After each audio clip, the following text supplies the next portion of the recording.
This episode of the Mosaic Life Podcast is brought to you by the Mosaic Life Circle. The Circle is the best way to be notified of brand new episodes from the Mosaic Life Podcast, contest announcements, merchandise deals, and all of the exclusive content we are putting out on Instagram. You'll get regular emails each time a new episode comes out, as well as when new contests are announced. Speaking of which, a huge congratulations goes out to Miranda from Oregon, who won our very first Vibe box. She is going to be getting 2 books from both Ernie and myself, 2 books that have changed our lives, a brand new journal, as well as, and I'm ready to announce this now, a bonus gift, which is a brand new Mosaic Life Breathe About It t-shirt, which we are completely stoked to put out there. So be on the lookout for those hitting our store sometime soon. Sign up for the Mosaic Life Circle at onemosaic.life, and you will be notified of all new episodes and contest announcements. Hello, friends. Welcome to another episode of the Mosaic Life Podcast. I am so excited to bring this episode to you today. We sat down with Mike Kadin. Can you even say sat down anymore? I mean, I guess we were sitting, but we were all in different parts of the country, which is crazy. Anyway, we sat down with Mike Kadin of RedCircle.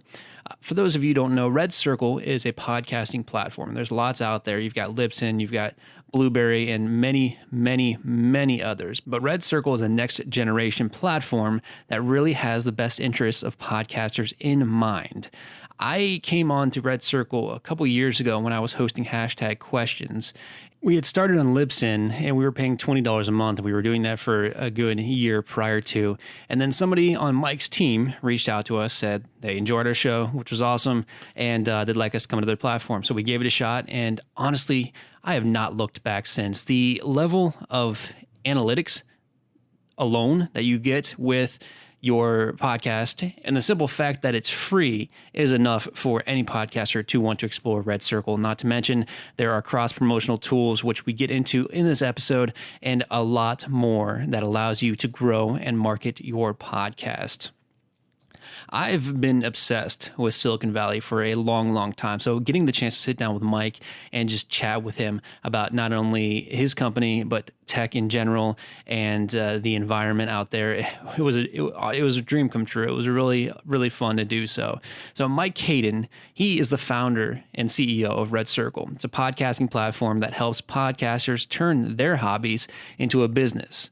Mike is a self-taught software engineer who learned to code for the web so that he could speed up his workflow as a high school teacher. After building software for educational institutions and nonprofits, he spent 5 years at Uber building out all of Uber's engineering infrastructure for messaging and marketing. As a lifelong creator, Mike founded RedCircle because he discovered how hard it was for podcasters with thousands of fans to earn money for their art. With venture backing from top Silicon Valley VCs and an amazing 11-person team in San Francisco, RedCircle is excited to be delivering tremendous revenue for thousands of podcasters around the world. In this episode with Mike, we get into the ethics of podcast content and where platforms can or should draw a line, which has become especially relevant in today's media climate. And we also talk about the ways in which the industry is shifting. One of the big news stories this year in the podcasting world is Joe Rogan, the Joe Rogan Experience shifting primarily to Spotify, and what that means for content delivery in the future. And of course, we ask Mike about the lessons he's learned from leading a major tech company while being a father to a brand new baby. So please enjoy this amazing conversation with Mike Kadin of RedCircle. Welcome to the Mosaic Life Podcast. Life is an art. Every moment a picture painted in time. The color, texture, lighting, all context. The Mosaic Life vision is to cast a warm glow on your masterpiece, highlighting the struggle while showcasing the culmination of years of hard work. Join us for guided meditations, interviews with authors and leaders, and engaging conversation as we explore the depths of our consciousness. Welcome to the Mosaic Life Podcast. Welcome. Yeah, I am really excited about this episode. We have the CEO of RedCircle, with us today, Mike Kadin. I have personally been podcasting for, I guess, 3 or 4 years now.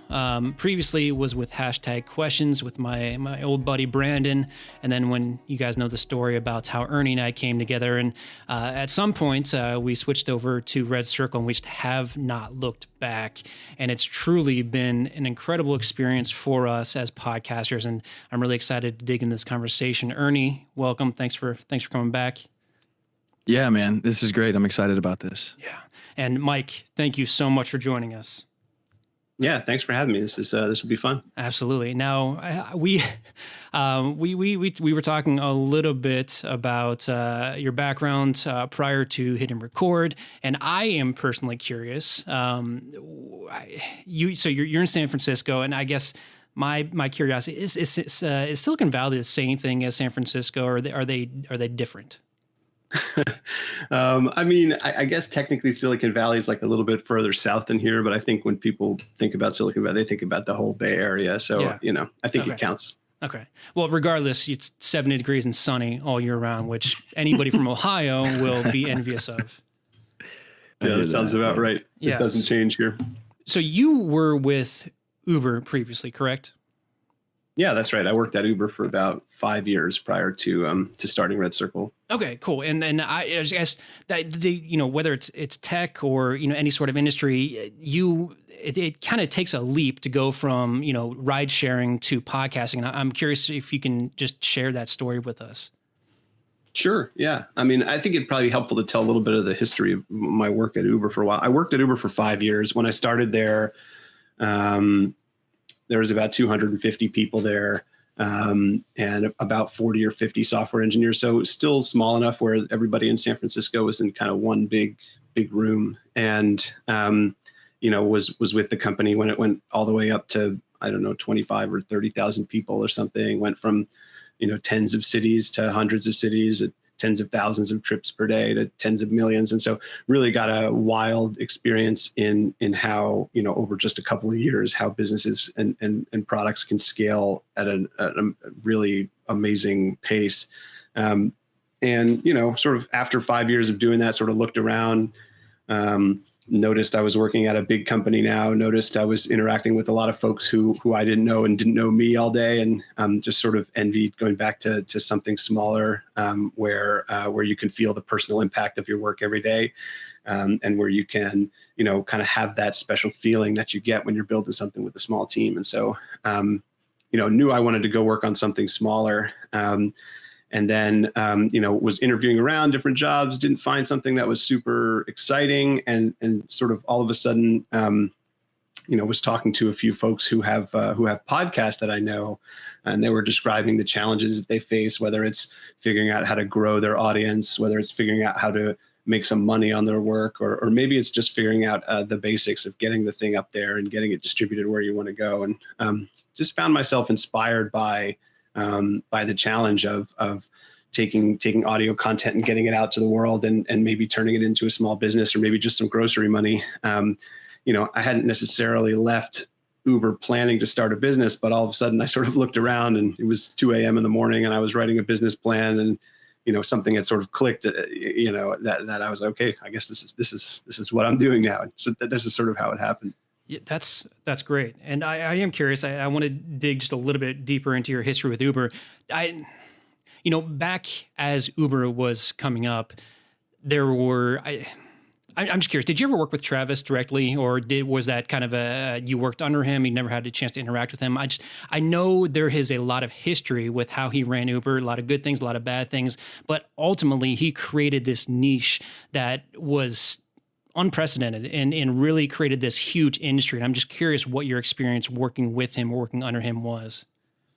Yeah, I mean, the business was small enough that that I would see him around. I wasn't important enough to really be in meetings and stuff with him, but we had interacted a couple times. I would say we were probably at it was actually worked out nicely for me, where I think he would recognize my face but not know my name, which is probably good.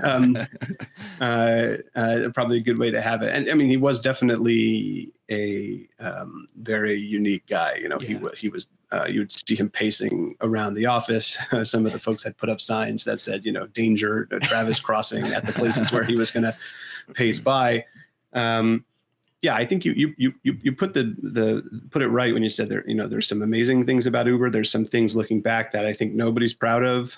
You know, I think when I set out to start RedCircle, you know, I wanted to work on something where I could look back on it and say with 100% confidence, you know, this is a fundamental good in the world. And I'm not saying that I don't have that view of Uber, but I'm not saying I don't have it with 100% confidence.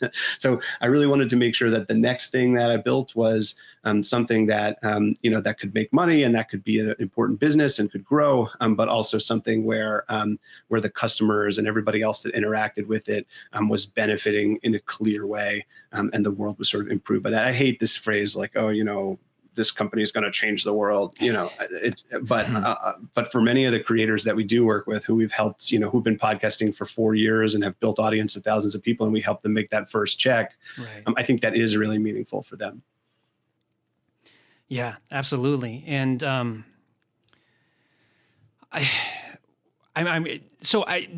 podcasting, I wouldn't say, I guess you can correct me if I'm wrong, it's not a young industry by any means. I mean, this was in the early aughts that it really started to take hold. I mean, you think about Joe Rogan, who's been doing it for a decade plus. Would you still consider podcasting in its infancy? It's obviously changing quite a bit still. I'm just curious where you see it in its lifeline right now.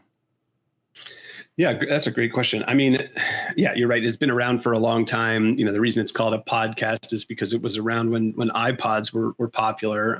You know, people were able to download this audio from where they could find it on the web and get it onto their device. But yeah, I mean, it took many years before it became something that was mainstream from a listener perspective. And you know, the latest data is about 37% of Americans above the age of 12 are listening to a podcast every month. I mean, that's pretty big. It's not as big as, say, the radio, where it's up by 90% or other media, but it's been steadily growing. And in the years since around 2013, 2014, when Serial came out and was really popular, it's really been kind of pushing its way forward. I think, you know, Bluetooth headphones and the mobile world has really also improved and made it possible for people to be, you know, listening to their friend or an academic or the news as they stroll to the store to pick up milk, or, you know, as I do when I'm doing the laundry or whatever. I think that's been a big part of it. But I think, you know, there hasn't even been $1 billion in advertising revenue that has moved through podcasting in a year yet. Whereas, you know, the radio is 20 billion, local advertising is 150 billion. I mean, it's still a relatively small market for the amount of attention that it has engaged with in the American populace, at least. And so, yeah, I would say it's sort of in its teenage years. It's clear it's growing. There's an opportunity here. It's clear from a listener perspective that people are really engaging. You know, the question is sort of how big is this business going to get? How many brands are going to recognize the value of the relationship between the host and listener, and stuff like that. But yeah, the growth has been very steady for several years, and you know, 37% of Americans is a lot, but you know, more than that use say Facebook or Google or anything like that, right? So there's definitely tons of room to grow. Right. Yeah, it's definitely on the rise. You know, one thing I love about doing this podcast is having really incredible people and incredible stories on, and then teasing out the humanity within all of the story. And I'm really interested about this point where you were at Uber and then you found yourself at 2 a.m. writing a business plan, and you know, just the little bit I know right now, it would almost seem as though you've been part of the team up until that point, and then you created something where you led the team, and now you've grown to where you're working with, I think, a team of 11 people. I'm just curious, as like the transition from being within the team to being, for lack of a better word, at the head of the team. Mm-hmm. Yeah, I mean, I think, you know, I made a transition from being an engineer to a engineering manager at Uber relatively early in my time there. I think at the time Uber was growing so rapidly that, I typically refer to it as like a battlefield promotion. Things were pretty crazy.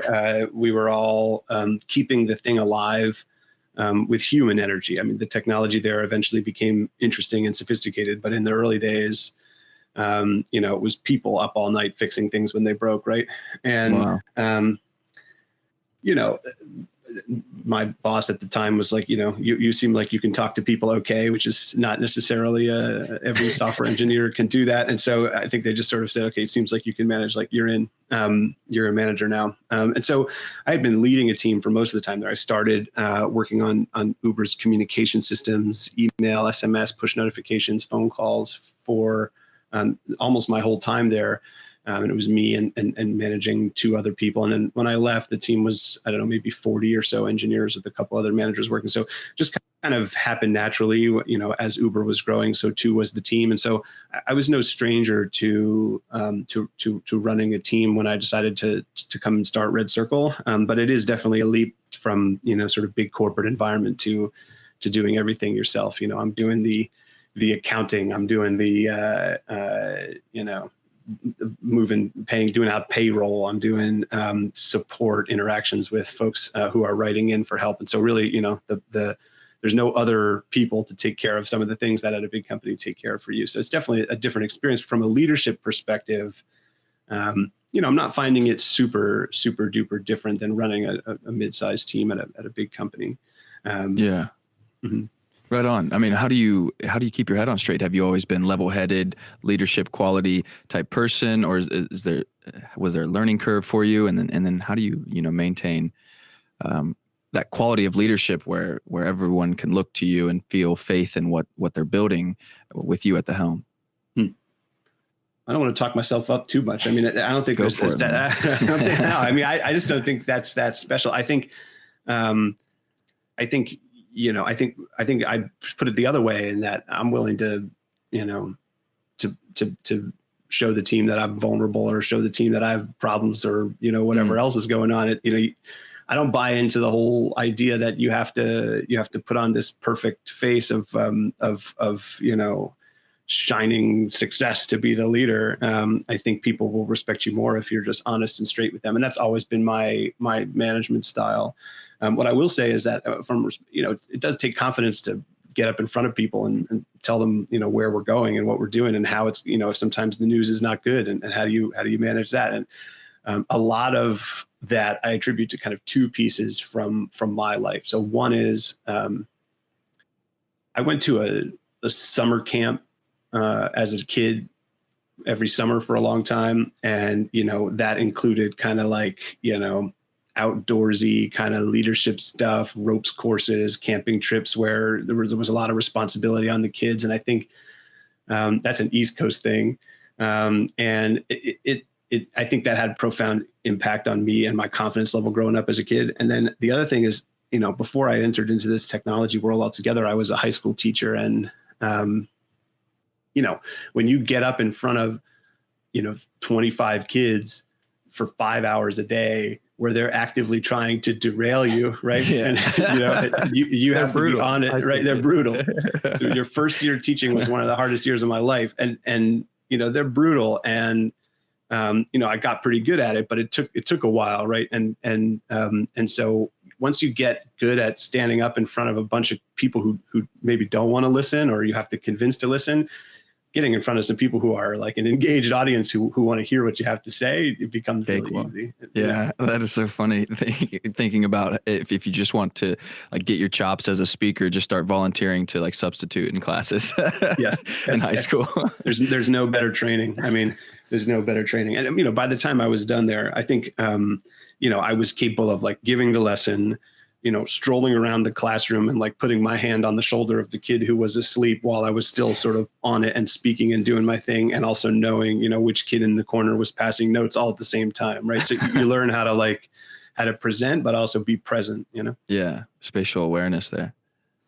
Mm-hmm. Now, Mike, you mentioned when you were at Uber, especially in the early years, dealing with problems at all hours of the night. And I just want to, this is more of a compliment than anything else. I have reached out to you via RedCircle at least when it was extremely late here. I don't know, it probably 3 hours behind us, so it might not have been that late for you. But I do want to pay you the compliment in that you are so receptive to the needs of podcasters, especially new ones. I mean, relatively speaking, our podcast, and I am a new podcaster, so I want to thank you for that, because it really makes the process that much easier for us to continue growing. So thank you truly for that. Yeah, no problem. I mean, I think it's a differentiator for our business. If you Google around and say, what's RedCircle all about, you'll find Reddit posts where people say, oh, maybe it's missing this feature, or, there was a little bug over there, but the support people, were on it and fixed it right away, and or explained to me a workaround or whatever. And when you're small and you can't have every single feature that some of the bigger players might have, or when you're new and you're hustling and, there's a mistake that happens over here or there, then the best way to correct that and to manage that as your business grows is to have stellar support with people who know what they're talking about. And that's kind of one of the approaches that we've taken. And the other one is, I buy into the idea of keeping a long-term view on this kind of stuff. So we believe that, if we can keep all of our customers happy, that they'll refer their friends and, they'll stick with us forever. And that's, that's an important part of the game as well, is just kind of keeping your customers happy. And so that's what we do. We're very dedicated to providing top quality support.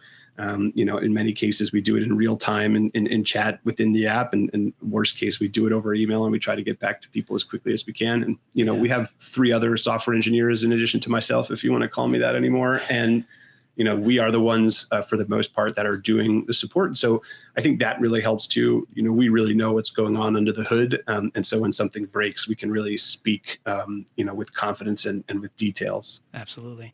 And I am curious. So when I was first turned on to RedCircle, I don't even remember who it was, but somebody reached out to #questions, invited us on the platform. It was fantastic. I've mentioned RedCircle to all my podcasting friends. It's a truly a great platform. It just happens that I just finished reading Conspiracy by Ryan Holiday, the story behind Hulk Hogan, Peter Thiel, and the First Amendment rights. And I'm curious, from a podcasting platform's point of view, have you ever, or what would happen if you were to attract a podcast that doesn't necessarily share your points, maybe your personal points of view or your company's mission? I mean, do you say you're just not a good fit for our platform, or is that not a decision that you're willing to make? No, I think we feel pretty strongly about this. We have podcasts that are, liberal political views. We have podcasts that are conservative views. We have podcasts that are that take all sides of all kinds of interesting issues, and it goes to the other side too. We have advertisers that are products that I use and love every day, and then there are advertisers that I personally wouldn't use, but I'm not, as the guy that runs the marketplace, do I want to be the guy that decides on what advertising a particular podcast should be allowed to do or not do? Generally, we don't feel that way. Now, there are limits to that, certainly. Right. Incitement of violence, harassment, et cetera. I mean, there are things we can't have on the platform. And we have some provisions in our terms of service to protect against that. But yeah, I think the issue of sort of free speech on the web is something that, we're running into in the largest of platforms. And even at ours, we're trying to be as thoughtful as we can about it to try to come up with rules that make sense. That's great. Has engagement with that changed in the past few months with all of this happening with this virus and so many different point of views coming through? Have you guys had to engage more in paying attention to that? It hasn't come up. I don't think we have a ton of podcasts that are relevant for that topic, except for people just kind of talking about, how it's affecting their lives and stuff, which is certainly fine. It hasn't come up in a deep way just yet. I think there's a good possibility that it could. And if you look at how some of the big platforms are treating it, they're being a lot more restrictive than they have been in the past. And I think it's a slippery slope. I think you have to be really careful. On the other hand, I think for this particular case, if you're YouTube, you don't want to be seen as causing some kind of global catastrophe, right? So there has to be a limit somewhere, right? And I don't think anybody really knows the answer. I think in the end of the day, You can look at what Facebook just did. They've just put together some kind of board that's going to be reviewing their big cases of takedowns and trying to come up with policies that make sense. I think you can start to develop systems that have predictable rules. But whether or not something that's right on the edge of what should be shared or not, I don't think there's a right answer to that. And I think we're going to have to come to terms with there is none. And then on top of that, the question then becomes, how much power do we want to give to giant media companies to be able to be the decision makers there, right? My view is the problem is not that they have the absolute power of what plays on their podcast or their videos or the content that gets shared on, say, Facebook, but instead the problem is actually that these companies have just become so big that those decisions have become so impactful, right? If your business touches billions of people and influences them, that is more powerful than any other thing that exists out there in the world. And that, in my view, is the bigger issue, right? If a tiny internet forum has bad policies for what things they allow or don't allow, big deal, right? It's the fact that those policies have impact over billions that starts to become a problem. And so, in my view, some of these companies have arrived at a place where government needs to start taking a look and deciding if they're too big. I think that's the bigger issue to step into. Yeah, that's really interesting. So, and the Peter Thiel case as well is another really interesting one as well. I think we're coming into a new time where our understanding of speech and how this should work is going to be challenged. I think the last 4 years have really shown us that. Yeah, certainly. And to your point, it's going to make a big difference as to what platforms are giving a voice to certain people and whether or not they're silencing them or amplifying them. And I guess tangentially, the big news in the podcasting industry over the last couple of weeks that Joe Rogan is moving exclusively to Spotify. I'm curious. I was hoping we would get to this. I'm curious, what's your thought on, because for something that people may not know, and I myself don't truly understand the fundamentals of. You've got syndicators. Is RedCircle considered a syndicator that then syndicates it out to the platforms? Is that how that works? Podcasting it's tricky to put a mental model around without explaining the technical details. I think the best way to think about podcasting is it's a distributed protocol. So everybody hosts their own what's called an RSS feed, which is a sort of definition of the podcast. This is the title and the episode description, and this is where you can download the file for that episode. And RedCircle hosts RSS feeds, which are these podcast definitions, and we make sure that we help podcasters get those RSS feeds connected, is one way to think about it, with all the directories and apps where people listen. So, Apple Podcasts doesn't serve the podcast content itself. It just knows where on RedCircle to come find a particular podcast. So you can call us a distributor. And the better way to think about it is like we house podcasts, right? And all the different apps we show them where to come find the information. That makes perfect sense. Okay. That makes things work better in my mind. So thank you for that. Sure. So the question being, what are your personal thoughts being in the industry of a huge, arguably the hugest podcast moving to one platform exclusively? What ramifications will that have across the industry, if any? I think it's going to, there's a lot to say. All right. So Spotify has done what's really a licensing deal, right? So they didn't acquire the Joe Rogan experience. Right. The podcast is just only going to be distributed on Spotify. And, Joe Rogan gets to continue to do his advertising revenue the way he was doing it before. So Spotify's not dipping in there. And importantly, to understand about the dynamics of the ecosystem, Spotify has much smaller market share than Apple Podcasts, maybe 15%, if you're generous, of all the listening is happening on Spotify. And so Joe Rogan's listener numbers are for sure going to go down as a result of this, right? Because not everybody's listening to podcasts on Spotify, and he's also taking his podcasts off of YouTube in its entirety. And so, that's why they paid him, people are saying more than $100 million for this deal, because, his ad revenue is probably going to go down because the number of listeners are going to go down, but he's sort of been guaranteed this revenue from Spotify instead.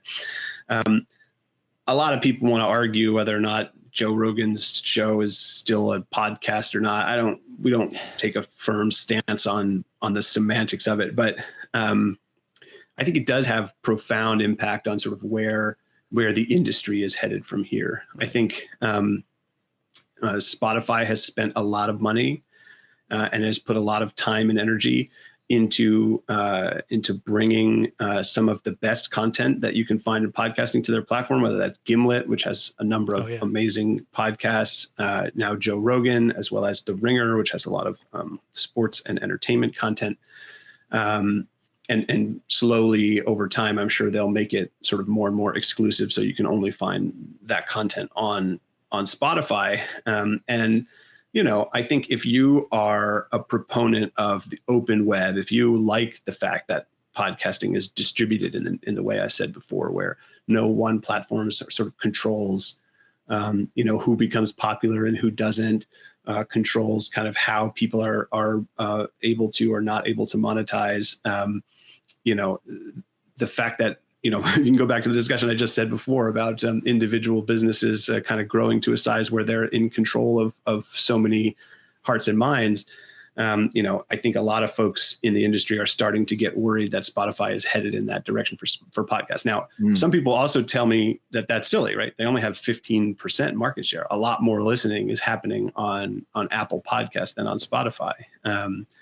So, I'd say they're still a long ways off from kind of running the show or being in control. But, it does seem like that's their ambition, right?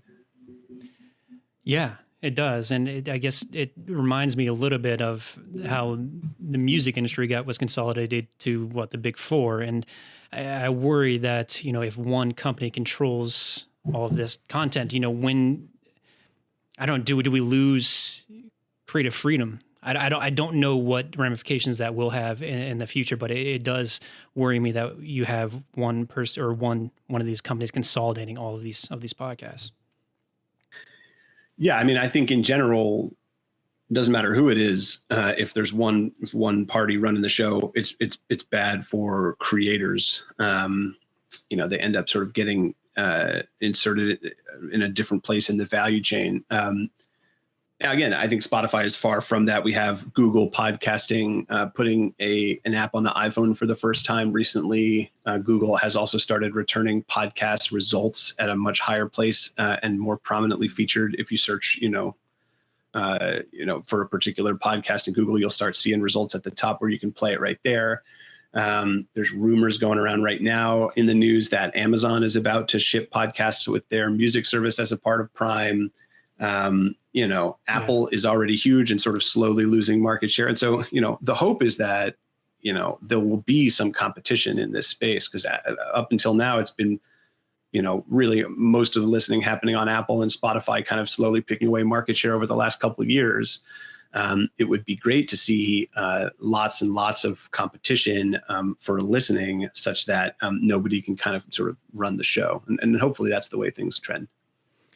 Is that the direction you see the industry moving? I don't know. I mean, people have been predicting that Apple would make some moves in this space for a long time, but they haven't. I think this Amazon one that's about to happen, if it happens, is very interesting. I think that Google, like I said earlier, I think podcasting overall is growing rapidly, but still only represents sort of every ad dollar across all of podcasting is not $1 billion yet each year. And for these big companies, $1 billion is like pocket change for them. So, I think it takes a lot for people to start sort of waking up and paying attention, and perhaps $100 million Joe Rogan deal starts to make people pay attention. Right. Yeah. So from that perspective, maybe this will inspire a little bit more interest from larger tech companies, which I think fundamentally will be good because we don't want to see any one company sort of take control. I think Apple has had a lot of control over the industry, but hasn't really done a lot, and so that's been okay in terms of maintaining openness and so on. And so we'll see where things go from here. Yeah. So I want to make a very tiny leap from Spotify and podcasting to parenting. Sure. I'm interested in your bio. You mentioned one of the things that it sounded like right around the same time that you were creating your company that you had a child. And it seems like an interesting combination of life events. Yeah, no doubt. I left Uber in April 2018, and my son was born in July of that year. So and then I sort of decided to build this business with my co-founder in May. So sort of knowing that my son was right around the corner.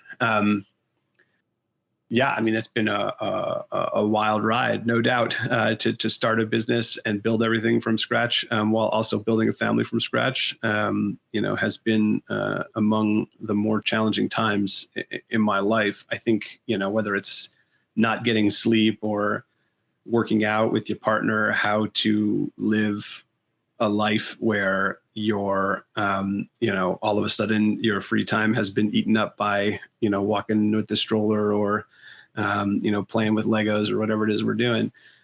Amazing time to be able to spend together, but just such a huge change where, everything in your life starts to become centered around your family instead of yourself. Right. And so that's just been an amazing and crazy change all at the same time while building this business. I think there were times where it helped, right? I think having the flexibility and freedom around hours because I'm the boss has been helpful.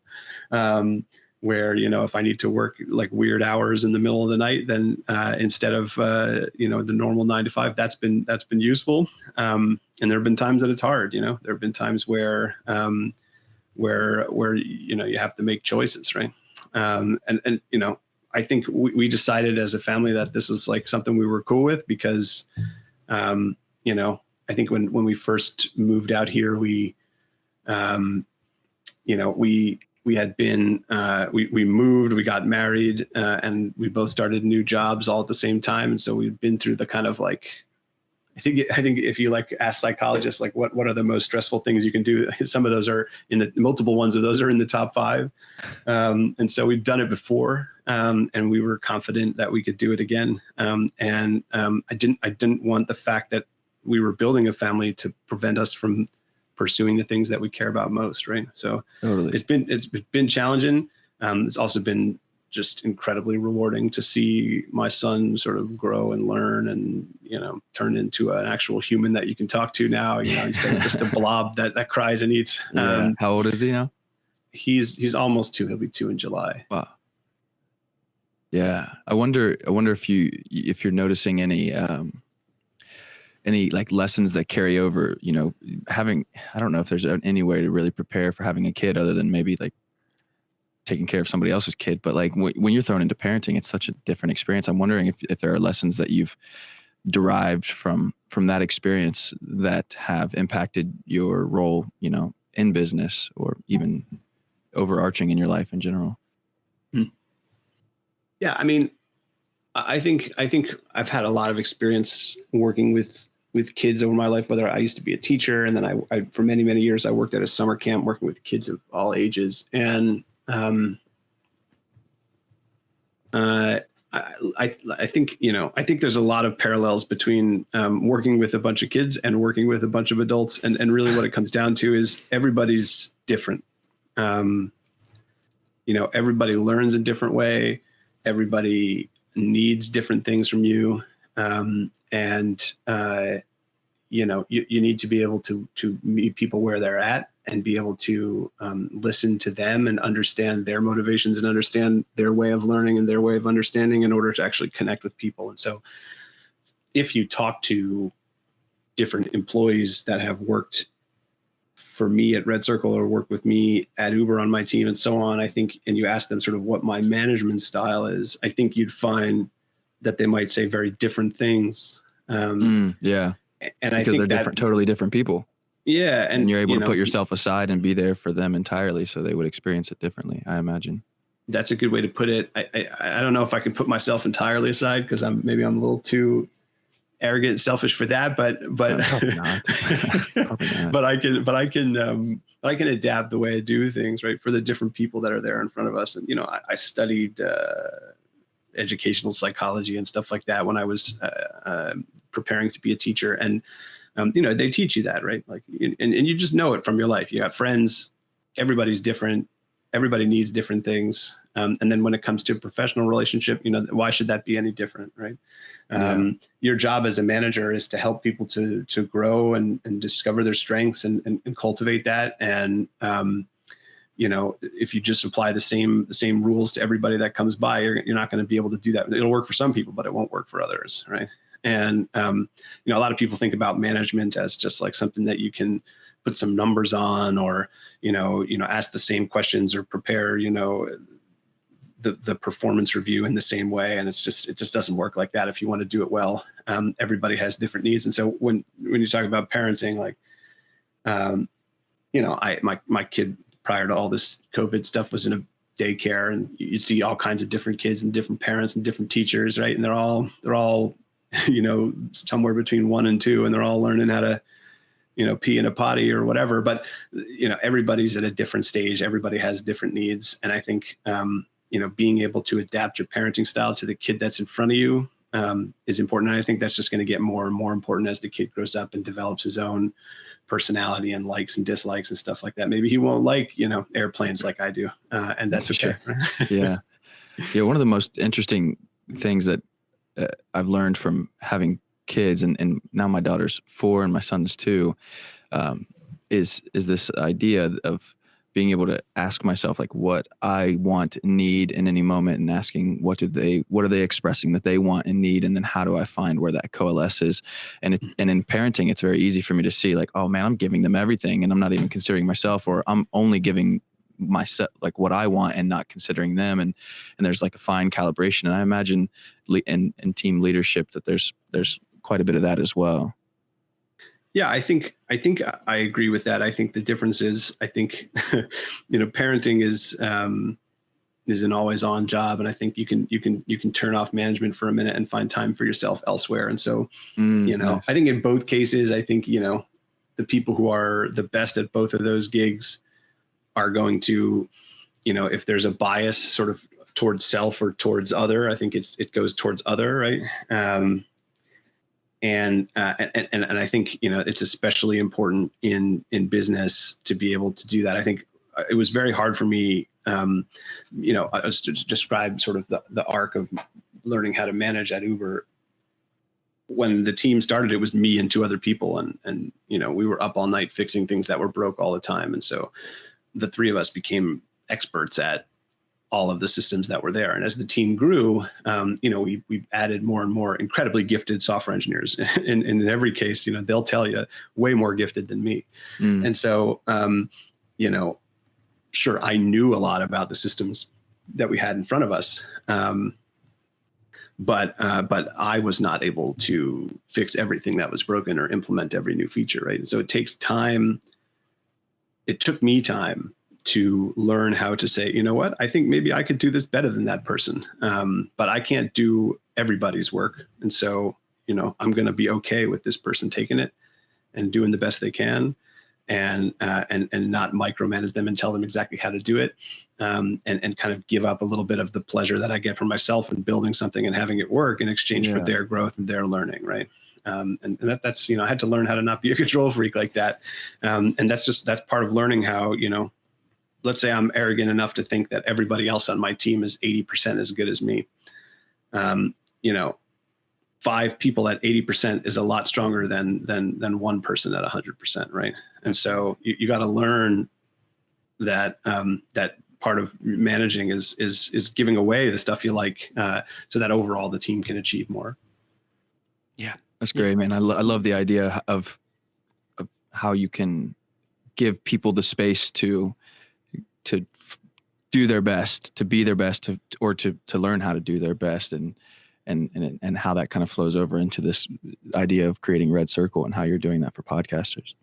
Yeah, totally. I think that's a good way to put it. I think that, going back to what I said before about how I'm arrogant enough to think I'm there 80% of me, it's probably actually the other way around too, right? Everybody thinks they're great, right? So, but in reality, a lot of your teammates have incredible strengths and probably can bring great solutions to the problems that they face. And so, giving people freedom to learn and discover and make mistakes and get better, these are all super important principles of management. And the micromanagers learn it quickly when their people that work for them disappear or are afraid to take risks.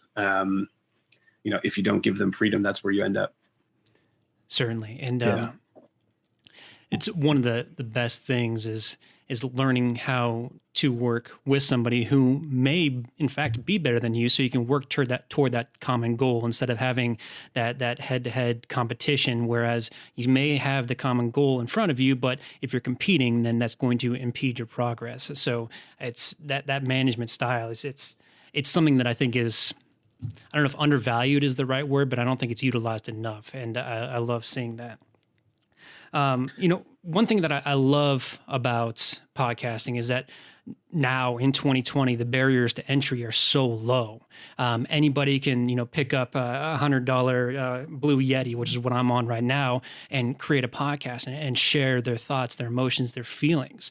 That's a blessing and a curse, because you have so many podcasters who are out there. And so from your I'm asking your advice on this. So from your perspective, in your unique perspective in the industry, how does a podcaster distinguish itself from the hundreds of thousands, if not millions, of other ones out there? Yeah, great question. I mean, RedCircle is an open platform. Anybody can sign up and get their podcast distributed out there. We don't provide the mic. We also don't provide the like software that you would use to record. Right. But other than that, we give you everything else that you need to put it out there, and it's free, right? So it's quite easy. I wouldn't say it's quite easy to start a podcast. It's quite hard to start a podcast that people want to listen to. Right. You can pressure your friends into listening and find somebody, a couple folks or whatever. But people tend to exhaust their friends, exhaust their social media, exhaust all the possible ways that they can grow, and then end up in a place where they have people listening, but haven't grown to a size where they feel like they've achieved what they wanted to achieve with their message or what they wanted to say. And from there things get really challenging, and that's why one of the reasons why RedCircle built cross promotions marketplace. So we have a piece of software where you can partner up with another podcast. Both parties exchange a short, 30, 60-second clip where they sort of advertise their show. And both parties get to listen to the other party's ad and approve it. And then once that's done, RedCircle sort of takes care automatically of inserting those ads into both shows until about 2 weeks goes up, and we do those trades in kind. So if one podcast is bigger than the other, then it plays for longer on the smaller podcast. And so when you listen to the big podcast networks that are out there, you're going to hear them doing cross promotional ads between their shows all the time because they work. People when they're thinking about podcasts, that's the best time to try to convince them to check out another one, right? And that's why we built this piece of software which enabled that for independent podcasters for the first time. There's no other software out there that does this, which is this is super unique in the marketplace. And we've got the data to show that it works. We've got the data to show we can watch IP addresses move from one podcast to the other, and it's a pretty powerful tool to grow your audience from there. But you're going to have trouble, growing your show unless you're producing a message that people want to hear, right? And that comes about the quality of the audio. That has to do with who's on the show and what are you talking about, and it has to do with can you put across a message that resonates with people where they want to come back every year. I mean, I've been listening to a podcast called Yeah, Dude. I don't know if you're familiar with it. No. It's two guys. They live in LA. they sit down on the couch and they just shoot the ish. I don't know if I'm supposed to curse on the show or not. Good. Shoot the shit. They shoot the shit, and they have a little bit of structure to it, but not a ton. And I think I've been listening to them for 10 years. And every time the thing comes up on my app and says there's a new one, I'm listening that day. Nice. And there's something there when you find a relationship with a host or hosts that you care about and that have something to say that's either funny or interesting or that you can connect with emotionally. And these guys are just funny, but you can connect with it emotionally sometimes.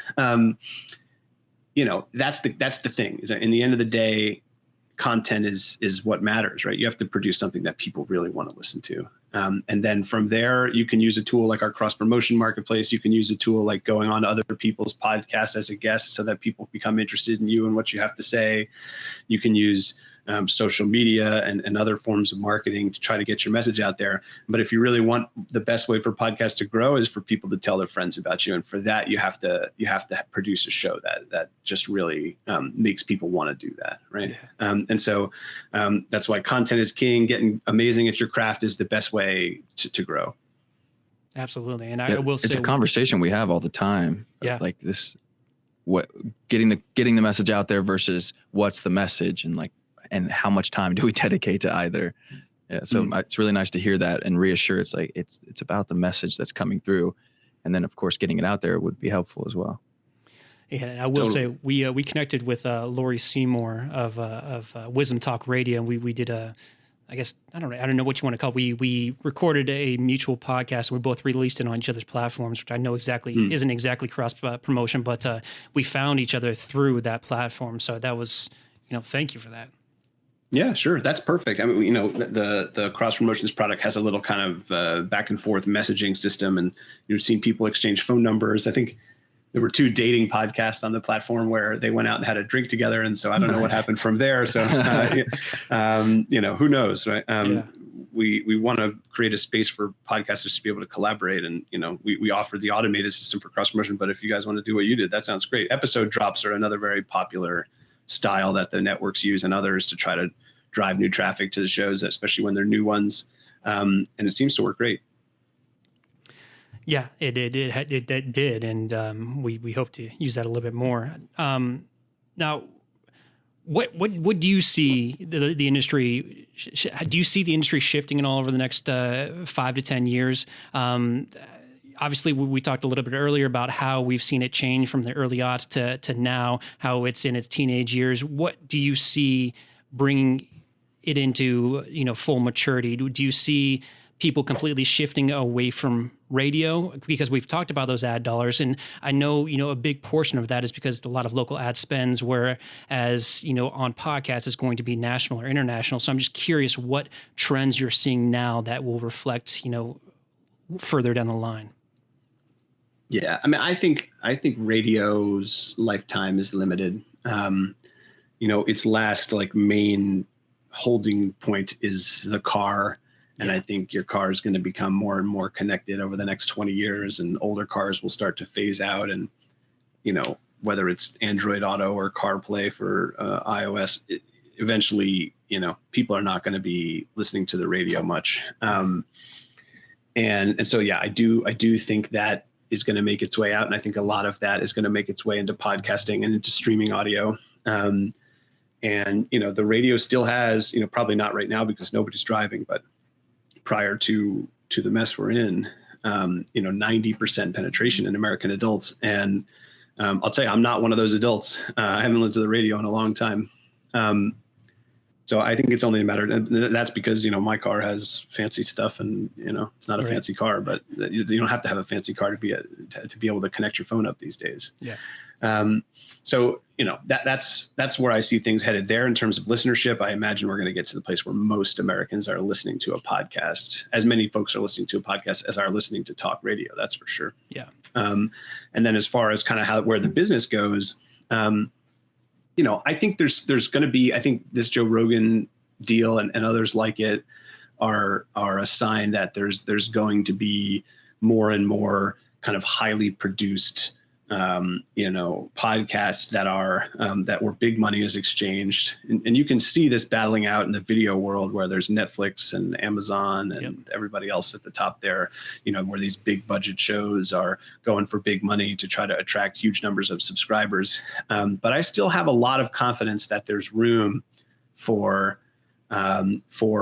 the wacky and also, more personal, independent creator shows that are out there as well. So you can look at Netflix and Amazon, but there's also YouTube, right? Which is, in terms of business, probably bigger than Netflix, or I don't know the exact numbers, but maybe it's on the same scale, tens of billions of dollars, if not more, that those businesses are worth. And that's because they've created such engagement, both on the side of people who are creating content and on consumption. And so, I imagine that there's going to be more of these Joe Rogan size giant deals, big shows, big money exchange at the top. And then platforms like RedCircle, which are going to enable the independent podcaster to make money on their work, just like YouTube did for its independent vloggers, are going to continue to foster an ecosystem of people who are creating, and in some cases touching millions. I mean, some of the biggest YouTubers are massive celebrities, right? And so you don't have to have, I think that's part of whether it's podcasting or even video these days, you don't have to have hundreds of thousands of dollars of production equipment and a whole team to produce something that people want to watch, right? Right. And the same thing goes for listening. Absolutely. And I'm sure, going back to what you said a moment ago, you have a unique perspective in regard to how somebody operates inside a vehicle. I haven't paid much attention lately, but I know previously Uber, Waymo through Google, have been talking about fleet autonomous vehicles. I mean, how does the industry change when you don't even have to pay attention to the road anymore, when you can just have headphones in and your head down? I have to imagine that will have a huge impact on terrestrial radio as well as podcasting. Yeah, that's another good point. I mean, that's a great point. First of all, I didn't have anything to do with autonomous stuff at Uber, but I still think all that stuff is very far out.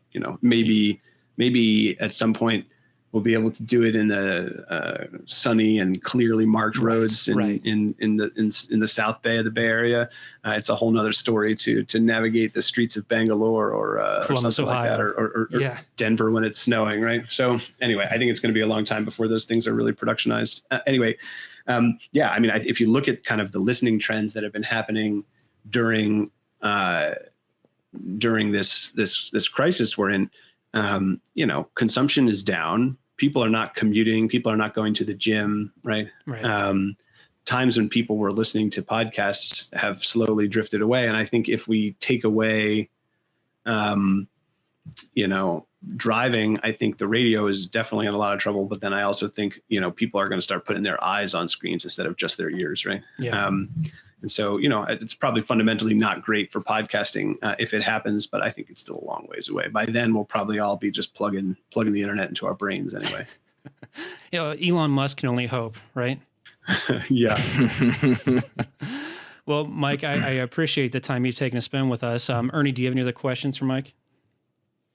I have so many more questions. I didn't realize the scope of what was possible in this conversation. I'm just like kind of kicking myself in the ass for not thinking of other avenues to go.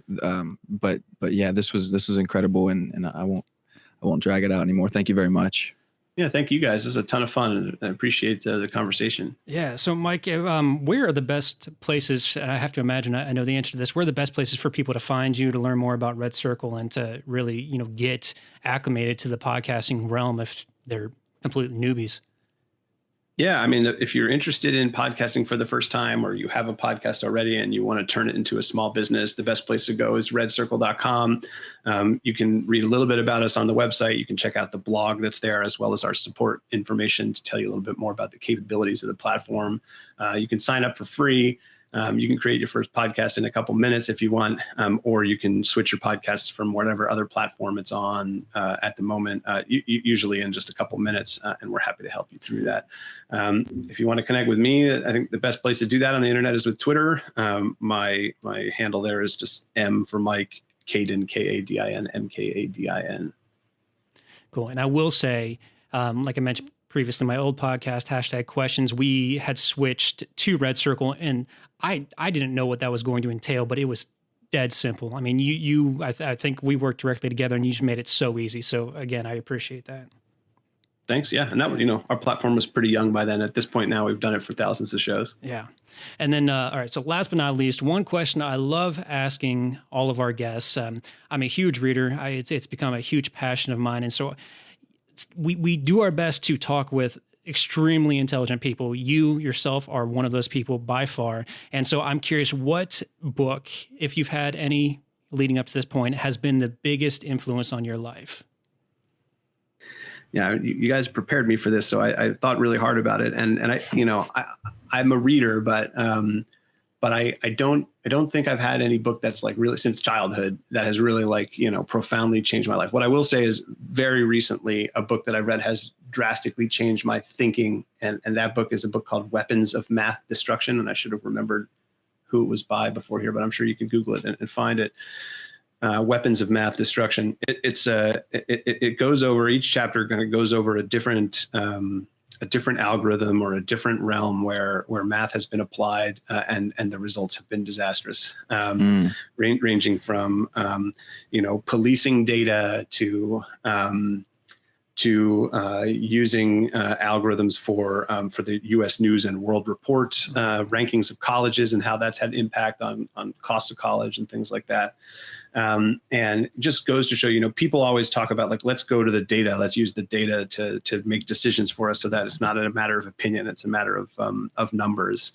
But the fact is like, either if the data is garbage on the way in, you can have problems because then you'll have garbage on the way out. Right. Or if you're putting that stuff into algorithms and machine learning systems and stuff like that you don't fully understand, you can end up with results that are just as biased and just as problematic as if fallible people were making the decisions in the first place. And so it's just a really amazing book to help you understand that, like, as a society, we're becoming more and more,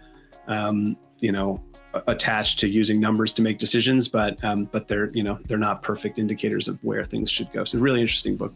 Awesome. Yeah, I will check that out. Thank you again, Mike, truly for being a part of this. We look forward to growing with RedCircle and growing as podcasters too. So again, thank you. Yeah, thank you guys. This is fun. Awesome. Yeah, you're welcome. All right, everybody. Thank you so much and be well. One more time, Ernie and I would love to thank Mike Kadin for joining us on the Mosaic Life podcast. If you are a podcaster or if you have any interest in starting a podcast, I highly encourage you check out RedCircle, redcircle.com or at GetRedCircle on all of the socials. If you just want to chat up Mike, you can find him on Twitter at mkadin.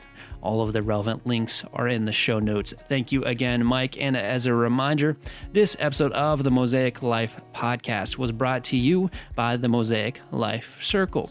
If you want to be notified when amazing interviews and conversations like this one right here come out, sign up for the Mosaic Life Circle at onemosaic.life. Last but not least, if you've enjoyed what you've heard in this conversation or any other, please do us a huge favor and leave us a 5-star review on Apple Podcasts. That goes a long, long way in helping others just like yourself discover us, and we would truly be appreciative of that. And then last but not least, follow us on Instagram at onemosaic.life for exclusive content like our full circle episode that Ernie put out a couple weeks ago. Thank you all so much for spending time with us. We truly appreciate it. We will be back soon. But until then, be well.